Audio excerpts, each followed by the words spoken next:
Hai teman-teman semua, kembali lagi di channel Nani. Pada kesempatan kali ini saya akan membahas beberapa tips untuk memulai gaya hidup minimalis. Mungkin teman-teman ada yang belum paham apa itu arti gaya hidup minimalis. Gaya hidup minimalis adalah gaya hidup sederhana yang kita lakukan dengan penuh kesadaran dan penuh dengan keikhlasan. Gaya hidup minimalis ini adalah gaya hidup yang kita butuhkan untuk mendapatkan kebahagiaan dan kita bisa menjalankan kehidupan ini dengan penuh rasa syukur dan penuh rasa ikhlas. Terus, apa yang bisa kita lakukan untuk memulai gaya hidup minimalis ini ya? Saya akan sharing beberapa hal yang bisa kita lakukan untuk memulai gaya hidup minimalis. Yang pertama, tulis alasan mengapa kita ingin hidup minimalis. Mungkin beberapa orang memiliki alasan yang berbeda-beda mengapa mereka menjalankan gaya hidup minimalis. Ada yang beralasan ingin berhemat, ada yang ingin beralasan untuk lebih menjaga pola makan, pola konsumsi, untuk menghindari dari boros, kemudian untuk bisa lebih banyak menabung atau berinvestasi. Jadi setiap orang pasti punya alasan yang berbeda-beda mengapa mereka menjalankan gaya hidup minimalis. Tapi dari semua alasan tersebut, satu tujuan yang pasti adalah ingin mendapatkan kebahagiaan. Yang kedua, menyingkirkan benda yang tidak lagi kita butuhkan. Jadi, biasanya kita di rumah itu memiliki beberapa benda yang sebenarnya tidak lagi kita butuhkan, tetapi tetap kita simpan di rumah. Nah, alangkah baiknya benda tersebut kita bisa singkirkan, bisa kita jual, atau kita donasikan kepada orang yang lebih membutuhkan. Contohnya nih, baju atau pakaian.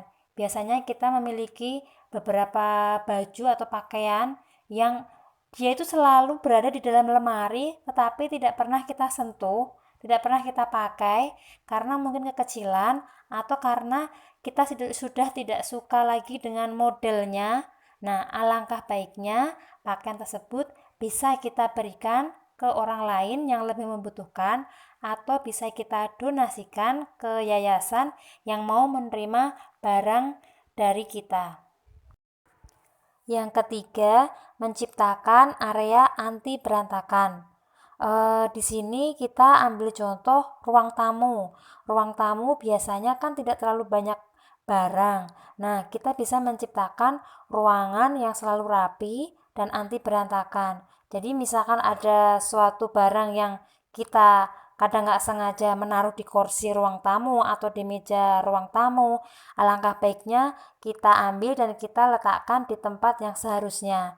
Jadi kita bisa mulai dari ruang tamu karena dengan di situ sedikit barang dan kita lebih gampang untuk merapikannya. Setelah kita terbiasa dengan menciptakan ruang tamu yang anti berantakan tersebut, kita bisa merembet ke ruangan lain, ke kamar, ke ruang dapur, ke kamar mandi, dan ruangan lainnya. Bijak dalam berpakaian. Biasanya seorang wanita memiliki pakaian yang lebih banyak dibandingkan pria dalam sebuah lemari. Walaupun tidak semuanya ya, tapi ini rata-rata wanita memang memiliki pakaian yang lebih banyak dibandingkan pria. Tetapi alangkah baiknya kita bisa belajar pelan-pelan untuk lebih bijak dalam berbelanja pakaian. Jadi, misalkan kita sedang pergi belanja atau kita lagi ke mall, tiba-tiba lihat diskon atau sale yang lagi besar, kita tidak harus langsung membeli pakaian tersebut. Tetapi kita bisa berpikir ulang, apakah saya benar-benar membutuhkan pakaian tersebut untuk saat ini ataukah tidak, ataukah saya hanya ingin membeli pakaian tersebut karena keinginan sesaat atau hanya lapar mata saja. Jadi kita bisa lebih rasional atau bisa berpikir secara jernih untuk berbelanja, terutama belanja pakaian. Yang kelima, menabung atau berinvestasi.